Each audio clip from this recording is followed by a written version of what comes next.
ఇప్పుడు ప్రెగ్నెన్సీ రాగానే అర్థం కాదు కదా ప్రెగ్నెన్సీ వచ్చిందనేసి. ఫీమేల్ పేషెంట్ ప్రెగ్నెన్సీ వచ్చింది, పేషెంట్ కి తెలియదు. ఓకే. తాగుడు అలవాటు ఉంది పేషెంట్ కి, డైలీ తాగుడు. దాంతో ఏమవుతుంది, ఆ పేషెంట్ బాడీ అయితే హర్ట్ అవుతుంది. బ్యాడ్ కర్మ కదా. ఇప్పుడు కర్మ సిద్ధాంతం ఏంది, మీరు చెడు చేస్తే మీకు చెడు అవుతుంది.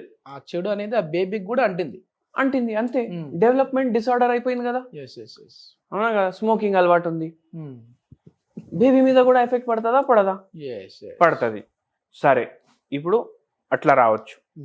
ఇక్కడ ఏమైంది, ఎవరైతే మదర్ ఉన్నారో ఆ పేషెంట్ బాడీ కూడా డ్యామేజ్ అవుతుంది. అదే కాకుండా ఏదైతే ఫీటస్ డెవలప్ అవుతుంది కదా బాడీలో, ఆ ఫీటస్ డెవలప్మెంట్ లో కూడా ప్రాబ్లమ్స్ వస్తున్నాయి. ఇట్లా కాకుండా ఇప్పుడు ఇంకోటి చెప్తా మీకు. ఇప్పుడు 9 నెలలు ఉంటుంది బేబీ. మదర్కి తెలుసు బేబీ ఉంది, మనకు ప్రెగ్నెన్సీ ఉందనేసి. వెయిట్ ఎక్కువ ఉంది మదర్ది, బీపీ ఉంది, షుగర్ ఉంది, థైరాయిడ్ ఉంది, అన్నీ ఉన్నాయి, ఫుల్ లా ఉన్నారు. ఇప్పుడు ఏమవుతుంది, ఆ రోగాల వల్ల బేబీ డెవలప్మెంట్లో తేడా వస్తుంది.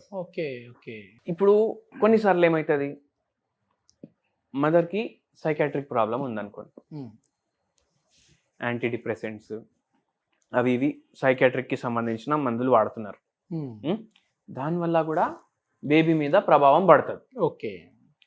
మళ్ళా ఇంకోటి, అరే ఏదో మంచిగా తినాలనిపిస్తుంది, మ్యాగీ చేసుకుందాం.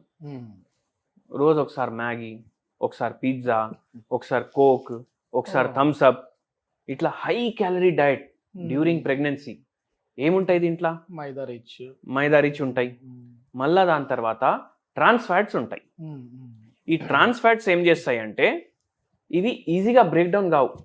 ఇప్పుడు కార్బోహైడ్రేట్ అంటే షుగర్ బ్రేక్ డౌన్ అవుతుంది. ఎట్లా అవుతుంది, ఇన్సులిన్ ప్రొడ్యూస్ అవుతుంది, కార్బోహైడ్రేట్ మెటబాలిజం. కానీ ట్రాన్స్ ఫ్యాట్స్ మెటబలైజ్ ఈజీగా అవ్వవు మన బాడీలో. అది ఆర్టిఫిషియల్ ఫ్యాట్ అని అనుకోండి. ఇప్పుడు ఆర్టిఫిషియల్ ఫుడ్ కలర్ ఉంటుంది కదా, అట్లనే ఆర్టిఫిషియల్ ఫ్యాట్ అని అనుకోండి. ఇది దేంట్లో ఉంటుంది, చిప్స్లల్లా, మ్యాగీలల్లా, కోక్, థమ్స్ అప్, ఇవన్నిట్లో ఉంటాయి. ప్రాసెస్డ్ ఫుడ్స్ లో ట్రాన్స్ ఫ్యాట్స్ ఉంటాయి. ఇప్పుడు ఏదైనా ఫ్రెంచ్ ఫ్రైస్ ఉంటాయి కదా, ఫ్రెంచ్ ఫ్రైస్ అవి ఫ్రోజన్ ఫుడ్ ఉంటుంది. అది మీరు తలాయించుకోండి, ఒక రోజు తెచ్చి పక్కకు పెట్టండి. మీరే ఫ్రెష్గా ఆలుగడ్డలు తెచ్చి కట్ చేసి ఫ్రెంచ్ ఫ్రైలు తయారు చేసుకోండి. 2 బయటనే పెట్టండి. 3-4 రోజుల తర్వాత మీరు ఫ్రెష్గా తయారు చేసినారు కదా, అవి పాడైతాయి. ఈ బయటికి వెళ్ళి ఫ్రోజన్ ఫుడ్ తెచ్చిండ్రు కదా, అది పాడగాదు బయట పెడితే కూడా.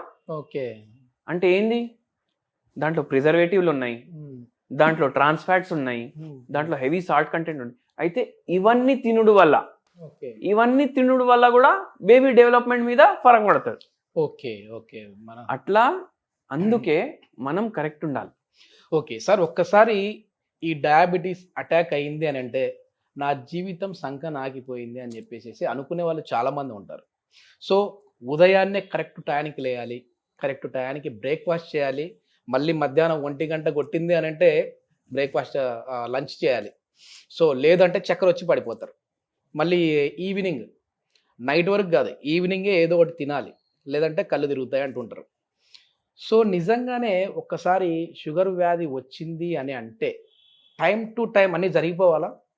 అంటే ఈ టయానికే కాఫీ తాగాలి, ఈ టయానికే ట్యాబ్లెట్ వేసుకోవాలి, ఈ టయానికే బ్రేక్ఫాస్ట్, లంచ్, డిన్నర్ ఉండాలి అనేది ఏమైనా ఉంటుందండి? చూడండి, బాడీకి టైం టేబుల్ ఉంటుంది. షుగర్ వ్యాధి ఉన్నా, షుగర్ వ్యాధి లేకున్నా బాడీకి మాత్రం టైం టేబుల్ ఖచ్చితంగా ఉంటుంది. ఇప్పుడు మీ షిఫ్ట్ చేంజ్ అయింది అనుకోండి, మీ షిఫ్ట్ చేంజ్ అయితే ఇప్పుడు డైలీ మార్నింగ్ మీకు 7ంటికి షిఫ్ట్, మీ ఇల్లు ఇక్కడ నుంచి ఒక 10 minutes దూరం ఉంది. మీరేం చేయాలి, 6ంటికి లేవాలనా లేవద్దా? లేవాలి. ఇప్పుడు డైలీ ఏమో మీకు 8:30కి లేచే అలవాటు ఉంది, 6ంటికి లేవాలి. ఇప్పుడు ఏం చేస్తారు, మీరు అలారం పెట్టుకుంటారు. ఫస్ట్ డే అలారం పెట్టుకుంటారు, లేస్తారు. సెకండ్ డే అలారం పెట్టుకుంటారు, లేస్తారు. థర్డ్ డే అలారం పెట్టుకుంటారు, లేస్తారు. 4వ రోజు నుంచి ఏమవుతుందంటే, మీరు అలారం పెట్టినా పెట్టకపోయినా మీరు లేస్తారు, అలవాటు అయిపోతారు. సో బాడీకి అనేది ఒక అలవాటు ఉంటుంది. ఇప్పుడు అన్ని హోమియోస్టాసిస్ ప్రకారం నడవాలి. మనకు పడుకోవాలి 10ంటికి అంటే మనం 10ంటికే పడుకోవాలి. మళ్ళా 6ంటికి లేవాలంటే మనం 6ంటికి లేస్తాం, ఓకే. అలారం ఉన్నా లేకున్నా, బాడీ టైం టేబుల్ ప్రకారం ఉంటే. అట్లనే తిండికి కూడా ఒక టైం ఉంటుంది, మోషన్ పాస్ చేయడానికి కూడా ఒక టైం ఉంటుంది. ఓకే. మనకు మలబద్ధకం అనేసి ఇంతమంది బాధపడతారు కదా, మలబద్ధకం లేనోడు టైంకి పోతాడా కూడా? వెళ్తాడు. సో అట్లా ఫిజియోలాజీ బాడీది. టైంకి పడుకోవాలి, టైంకి తినాలి, టైంకి మోషన్కి పోవాలి, టైంకి ఆఫీస్కి పోవాలి, అన్ని టైం టు టైం నడవాలి. అప్పుడు మనం ఈ తిండి విషయంలో టైంకి ఎందుకు తినొద్దు? అవునా కాదా? ఇప్పుడు టైంకి తినకపోతే ఏమవుతుంది నేను చెప్తా. ప్లీజ్. షుగర్ లేదు పేషెంట్కి, ఆ టైంకి తింటలేడు. ఒకరోజు 4ంటికి తింటుండు, ఒకరోజు 1 గంటకు తింటుండు, ఒకరోజు లంచే చేస్తలేడు, డైరెక్ట్ నైట్ తింటుండు. ఇప్పుడు ఇక్కడ ఏమవుతుంది అంటే బాడీ కన్ఫ్యూజ్ అవుతుంది. అడే ఏమైతుంది, నాకు తిండి కావాలన్నప్పుడు తిండి వస్తలేదు, ఒక్కొక్కసారి నాకు తిండి వద్దని అనుకుంటే ఒక్కొక్కసారి తిండి వస్తుంది, ఏం చేయాలి నేను అనేసి కన్ఫ్యూజ్ అవుతుంది బాడీ. అండ్ మెయిన్ థింగ్ ఏంటంటే మనకు బై ఛాన్స్ చాలా ఆకల్లో ఉన్నాం మనం. ఇప్పుడు డైలీ 2 o'clock తింటాం, 5 o'clock తిన్నాం అనుకోండి, ఒకరోజు ఫుల్ ఆకల్లో ఉంటాం. ఫుల్ ఆకల్లో ఉండి ఏం చేస్తాం, ఎంత తినాలనిపిస్తే దానికన్నా ఎక్కువ తినేస్తాం. ఓకే. అవునా కదా? మళ్ళా ఏది ఇష్టం ఎక్కువ ఉంటుంది అది తింటాం. ఇప్పుడు లంచ్ బాక్స్ పట్టుకొని వస్తాం ఇంటికి ఆడికెళ్ళి, కానీ టైం అయిపోయింది, ఒక 2-3 గంటలు లేట్ అయింది. ఏమనిపిస్తుంది, అరే బయటికి పోయి బిర్యానీ తినాలనిపిస్తుంది. ఆ రోజు బయట పోయి బిర్యానీ తింటాం, ఎక్కువ క్యాలరీలు వేసుకున్నాం కదా. టైంకి పడుకోం, ఏమవుతుంది, నెక్స్ట్ డే డల్ ఉంటుంది, అరే పోయి బర్గర్ తిందాం అనిపిస్తుంది. మళ్ళీ ఇంకో రోజు ఫుల్ స్ట్రెస్ ఉంటుంది, ఇంట్లో ఏదో గొడవ అయ్యి, ఆఫీస్లో ఏదో బాస్ తిట్టి, మళ్ళీ మన డబ్బులు ఏదో బై మిస్టేక్ ఎక్స్ట్రా ఖర్చులు అయిపోయినాయి, క్రెడిట్ కార్డు బిల్ వచ్చేసింది, రెంట్లు కట్టాలి, ఇవన్నీ వస్తాయి కదా. ఆ రోజులు ఫుల్ టెన్షన్లో ఉంటాం. ఆ రోజు ఫుల్ టెన్షన్లో ఉంటే ఏమనిపిస్తుంది, అరే ఫుల్ తినాలి, ఇవాళ ఫుల్ తినాలి, మంచిగా తినాలి. ఎందుకంటే డోపమిన్ రిలీజ్ అవుతుంది బాడీలో. టెన్షన్లో ఎక్కువ తినబుద్ధి అవుతుందా? టెన్షన్లో ఎక్కువ తినబుద్ధి అవుతుంది, అందుకే దాన్ని స్ట్రెస్ ఈటింగ్ అంటారు కదా. ఇప్పుడు మనిషి 24/7 స్ట్రెస్లో ఉన్నాడు అనుకోండి, డైలీ స్ట్రెస్ ఈటింగ్ చేస్తాడు. ఓకే. అవునా కదా? అట్లా ఏమవుతుంది, బాడీకి మెల్లగా అట్లనే ఇన్సులిన్ రెసిస్టెన్స్ డెవలప్ అవ్వడం స్టార్ట్ అవుతుంది. ఓకే. ఇప్పుడు నేనేమన్నాను, టైప్ 2 డయాబెటీస్లో ఇన్సులిన్ ప్రొడ్యూస్ అవుతుంది బాడీలో, కానీ దాన్ని వాడుకోవడం మర్చిపోయింది బాడీ. అట్లా ఇన్సులిన్ రెసిస్టెన్స్ అనేది స్టార్ట్ అవుతుంది. అట్లా ఇన్సులిన్ రెసిస్టెన్స్ స్టార్ట్ అయ్యి ఆక్సిడేటివ్ స్ట్రెస్ అయిపోతుంది బాడీలో. ఆక్సిడేటివ్ స్ట్రెస్ అయ్యి మెల్లగా అది షుగర్ వ్యాధిలో కన్వర్ట్ అవుతుంది. ఇప్పుడు మీ క్వశ్చన్ ఏముండే, టైంకి తినాలన్నా మరి టైంకి పడుకోవాలన్నా? టైంకి తిన్నారంటే ఒకసారి డయాబెటిక్ అటాక్ అయిన తర్వాత మరి యథావిధిగా నార్మల్గానే సాగిపోతూ ఉంటుందా లైఫ్? నార్మల్గా సాగిపోతూ ఉంటుంది. అంటే ఇప్పుడు డయాబెటీస్ ఎందుకు వచ్చింది మనకు, మనం టైంకి పడుకోలేదు, టైంకి తినలేదు, ఏది పడితే అది తిన్నాము, మళ్ళీ ఫుల్ స్ట్రెస్లో ఉంటే బయట తిన్నాము, వారానికి 2-3 సార్లు ఆల్కహాల్ తాగినాము, అందుకే వచ్చింది కదా. ఇప్పుడు దాన్ని రివర్స్ చేసుకోవాలి. మనం ఏం చేస్తాం, పేషెంట్కి హోమియోపతి మందులు ఇస్తాం. ఓకే.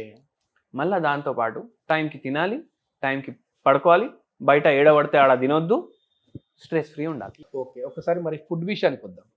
సార్, డయాబెటిక్ అటాక్ అయిన వాళ్ళు అసలు ఎట్లాంటి ఫుడ్ తీసుకోవాలి, ఎట్లాంటి ఫుడ్ తీసుకోకూడదు? ఇప్పుడు మనం ఎటువంటి ఫుడ్ తినాలి అని అర్థం చేసుకోవాలంటే అసలు ఫుడ్లో ఏముంటుంది అని అర్థం చేసుకోవాలి మనం. అయితే ఫుడ్లో మ్యాక్రోన్యూట్రియంట్స్ ఉంటాయి, మైక్రోన్యూట్రియంట్స్ ఉంటాయి, మినరల్లు ఉంటాయి, మళ్ళీ విటమిన్లు ఉంటాయి. జనరల్గా చెప్పుకోవాలంటే ఇప్పుడు ఓన్లీ మ్యాక్రోన్యూట్రియంట్స్ గురించి మాట్లాడదాం మనం. మ్యాక్రోన్యూట్రియంట్స్ 3 రకాలు ఉంటాయి.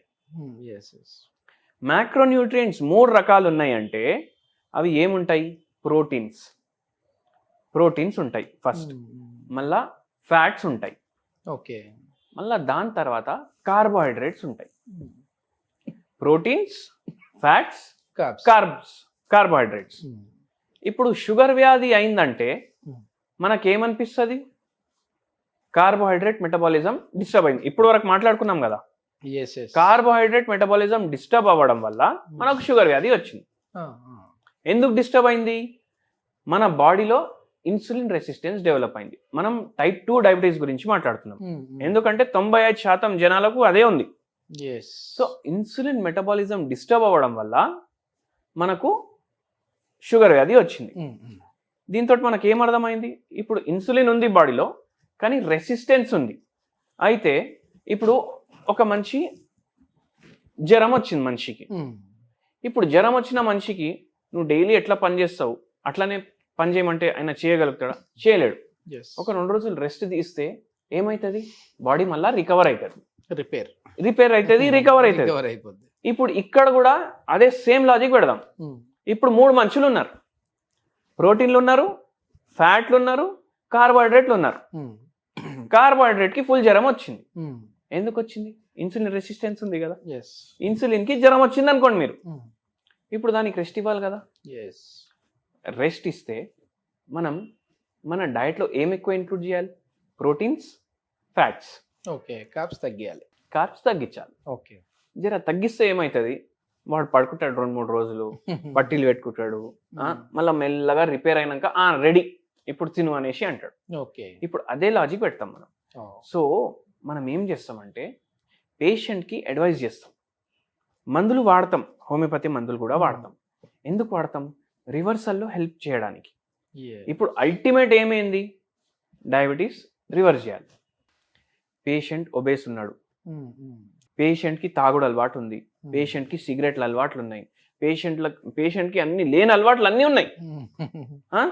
అయితే ఇప్పుడు పేషెంట్కి ఏమంటాం, సార్ మీకు రివర్స్ చేసుకోవాలని ఉంది, నేను చెప్పేటట్టు మీరు ఫాలో చేయండి, ఫాలో చేసి చూడండి మీరే ఎట్లా అనిపిస్తుంది అనేసి. సో ఏమంటాం పేషెంట్కి, ఆల్కహాల్ తగ్గించండి, స్మోకింగ్ ఆపండి, టైంకి పడుకోండి, అండ్ డయట్లో స్పెషలీ